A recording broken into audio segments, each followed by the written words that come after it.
Bismillahirrahmanirrahim. Assalamualaikum warahmatullahi wabarakatuh. Rekan-rekan mahasiswa, bagaimana kabarnya? Semoga selalu dalam keadaan sehat dan jangan lupa harus tetap aktif ya. Nah, kita bertemu lagi pada mata kuliah pembelajaran bahasa Indonesia. Di sini saya akan sharing mengenai subbab materi, yaitu dasar-dasar materi ajar dan pengembangan materi pembelajaran bahasa Indonesia di sekolah dasar. Kenapa materi ini akan saya tambahkan untuk kita pelajari lebih dalam? Karena seorang guru itu harus mempunyai kemampuan yang sesuai dengan standar kompetensinya. Nah, intinya guru harus memerlukan pengembangan pembelajaran untuk setiap kompetensi secara sistematis, terpadu, dan tuntas, atau nama lainnya mastery learning. Nah, mastery learning ini atau kompetensi yang sistematis, terpadu, dan tuntas itu diperlukan dalam materi ajar atau bahan ajar. Nah, untuk pembelajarannya bertujuan mencapai kompetensi sesuai dengan profil kemampuan tamatan pada kurikulum 13, diperlukan kemampuan guru untuk dapat mengembangkan bahan ajar atau materi ajar yang tepat dengan pendekatan belajar yang tuntas atau mastery learning. Diharapkan nantinya siswa dapat menguasai kompetensi-kompetensi tersebut secara utuh sesuai dengan kecepatan belajarnya. Untuk itu, guru harus mempersiapkan pembelajaran, pendekatan, serta materi yang akan disampaikan oleh guru tersebut untuk siswa agar siswa lebih aktif dalam kegiatan pembelajaran serta bisa mencapai tujuan kompetensinya.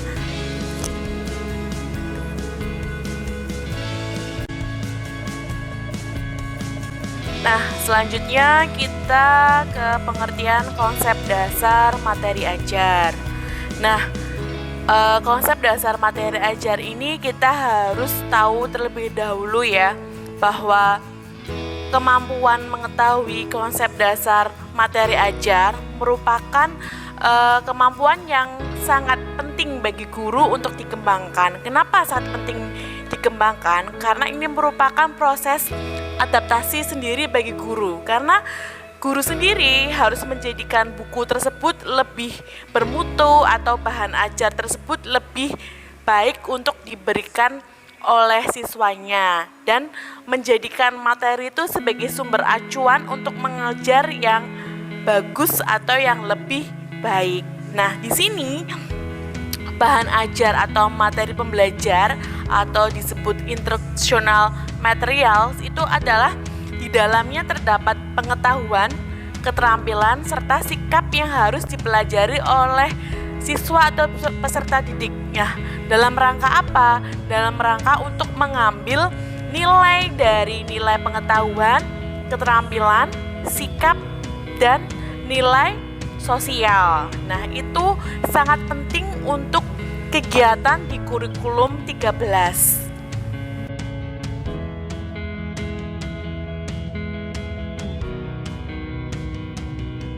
Oke, kita lanjut ke konsep dasar materi ajar. Di sini ada 3 konsep dasar ya. Yang pertama, menganalisis materi ajar. Yang kedua, adaptasi materi ajar. Yang ketiga, absorpsi materi ajar.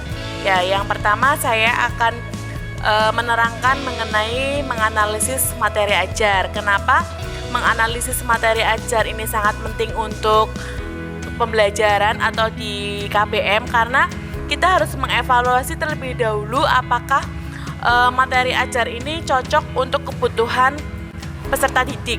Nah, karena proses ini dilakukan secara subjektif ya. Jadi semua kebutuhan atau ketersediaan itu harus secara terpisah, tidak boleh dipadukan ya.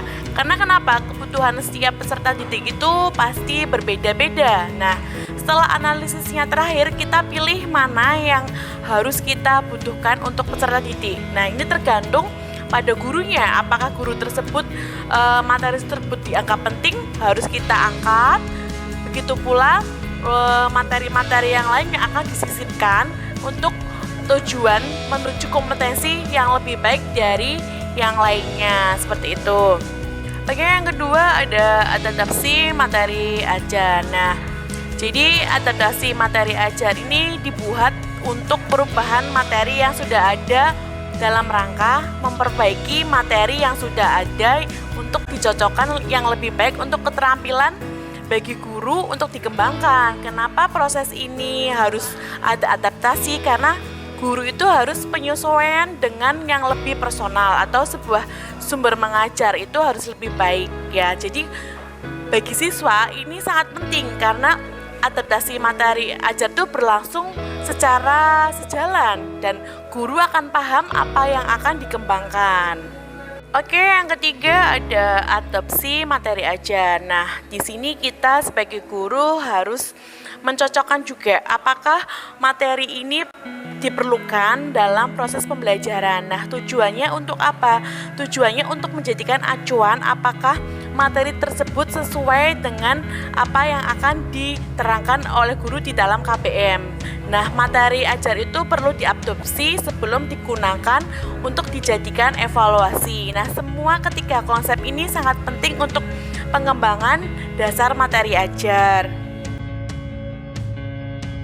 Oke, setelah kita mengetahui tiga konsep dasar materi ajar, kita melaju ke pemilihan materi ajar.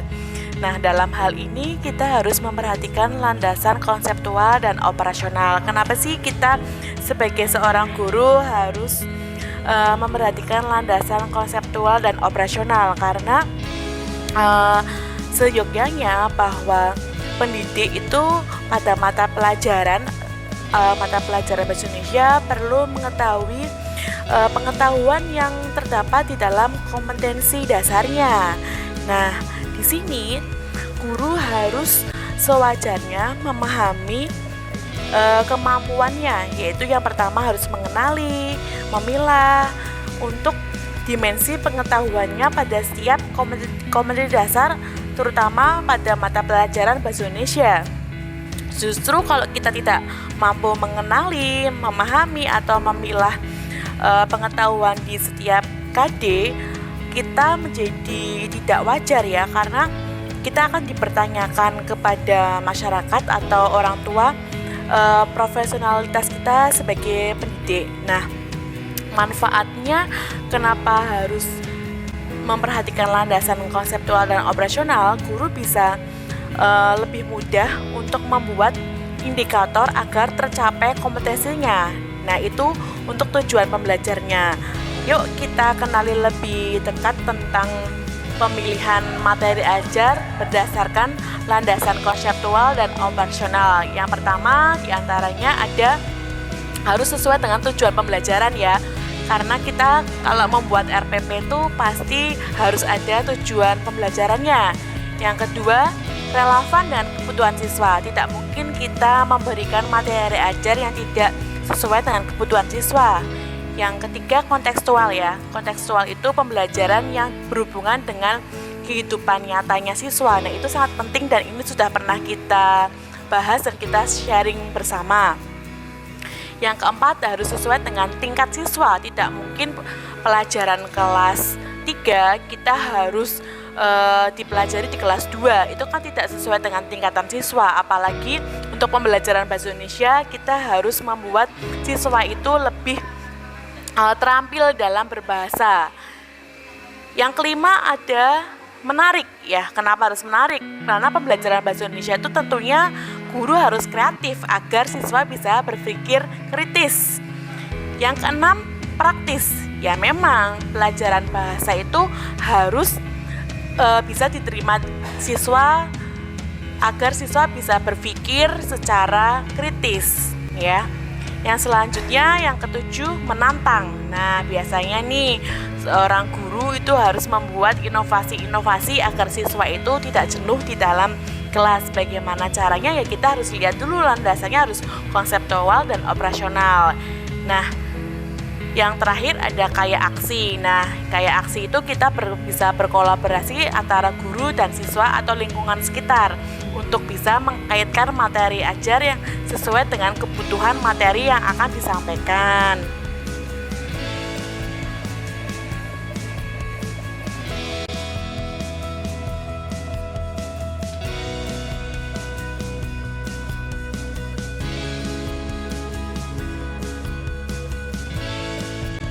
Oke, kita berlanjut lagi ke alur analisis penyusunan bahan ajar atau materi ajar untuk bisa dikonsepkan ke pendekatan yang mahasiswa akan kembangkan. Nah, pertama-tama kita harus mencari standar kompetensi untuk pembelajaran bahasa Indonesia. Nah, di sini saya sudah mengambil standar kompetensi untuk kelas 2 SD atau MI. Nah, di sini temanya binatang. Nah, subtemanya yang akan saya ambil mengenai burung kakak tua. Nah, standar kompetensi yang akan dicapai siswa dapat menulis dengan ejaan yang benar. Nah, setelah itu kompetensi dasarnya siswa dapat menulis kembali isi cerita yang didengar. Nah, karena kita kembali ke standar kompetensinya, bisa menulis dengan ejaan yang benar. Nah, indikatornya apa? Indikatornya atau tujuan yang akan tercapai bahwa siswa bisa mengidentifikasi kata-kata yang sulit. Yang kedua, siswa dapat menulis kembali cerita yang didengar dan lain sebagainya. Nah, indikator ini bisa dikembangkan sendiri ya oleh guru. Selanjutnya, materi pembelajarannya nanti berupa apa? Bisa berupa teks atau bisa berupa rekaman suara dan lain sebagainya. Nah, kegiatan pembelajaran ini bisa dikembangkan dengan pendekatan bahasa Indonesia atau pendekatan yang sudah kita bahas ya, ada pendekatan kontekstual, pendekatan CTL dan lain sebagainya. Nah, di sini di kegiatan pembelajaran yang pertama mendiskusikan teks yang didengar dengan pendekatan kontekstual. Nah, karena Bu Risa di sini temanya mengenai burung kakak tua, Bu Risa akan mendengarkan nyanyian mengenai burung kakak tua. Nah, apakah siswa itu bisa mengetahui isi dari cerita burung kakak tua dan bisa ditulis kembali. Nah, nanti bisa ditekankan dengan pendekatan-pendekatan yang lainnya. Nah, jadi begini teman-teman mahasiswa, bahwa kita itu kalau mengambil sebuah materi harus mencari standar kompetensinya. Apa sih standar kompetensi bahasa Indonesia itu? Kita harus disesuaikan dengan pendekatannya. Kenapa pendekatan ini sangat penting? Karena ini untuk bisa mencapai tujuan kompetensi dan bisa belajar dengan Nah, pendekatan pembelajaran ini akan dimasukkan ke dalam KBM. Nah, fungsi dari pendekatan pembelajaran itu sebagai pedoman umum untuk menyusun tahap-tahap materi ajar agar siswa lebih terancang pembelajarannya dan bisa guru menganalisa masalah yang terjadi saat pembelajaran. Nah, ini sangat penting untuk pengembangan bahan ajar atau materi ajar di dalam pembelajaran bahasa Indonesia. Maka dari itu Anda semua diminta untuk membuat makalah yang berhubungan dengan pendekatan pembelajaran yang dihubungkan dengan standar kompetensi dan kompetensi dasar yang akan diambil. Nah, Oke, semoga mahasiswa memahami ya apa yang sudah saya sampaikan, bahwa kesimpulannya semua materi ajar itu harus didekatkan dengan pendekatan. Nah, jadi pendekatan di sini itu berlandaskan bahwa kita bisa melihat bagaimana proses pembelajaran yang dilakukan sehingga tujuan yang diharapkan tercapai. Makanya kita harus memilih materi ajar bahasa Indonesia yang sesuai dengan tingkatan peserta didik di kelas rendah atau di kelas tinggi. Nah, semoga kedepannya mahasiswa bisa menerapkan apa yang saya sampaikan dan nantinya akan berbuah hasil atau mencapai tujuan pembelajaran yang bagaimana? Tujuan pembelajaran yang tuntas ya. Oke, rekan-rekan mahasiswa, jika ada pertanyaan atau tambahan pendapat atau saran Anda bisa melalui WA group atau jaringan pribadi ya. Cukup sekian dari saya. Semoga apa yang saya sampaikan ini bermanfaat bagi Anda semuanya dan bisa menerapkan pendekatan pembelajaran dengan materi yang akan disampaikan dan bisa membuat siswa lebih aktif dalam KBM serta guru bisa lebih inovatif untuk mengajar dan bisa menghasilkan pembelajaran yang tuntas. Oke, sekian dari saya. Terima kasih. Sampai ketemu lagi di materi-materi selanjutnya. Assalamualaikum warahmatullahi wabarakatuh. Tetap semangat dan jangan lupa tetap harus aktif ya. Oke, see you.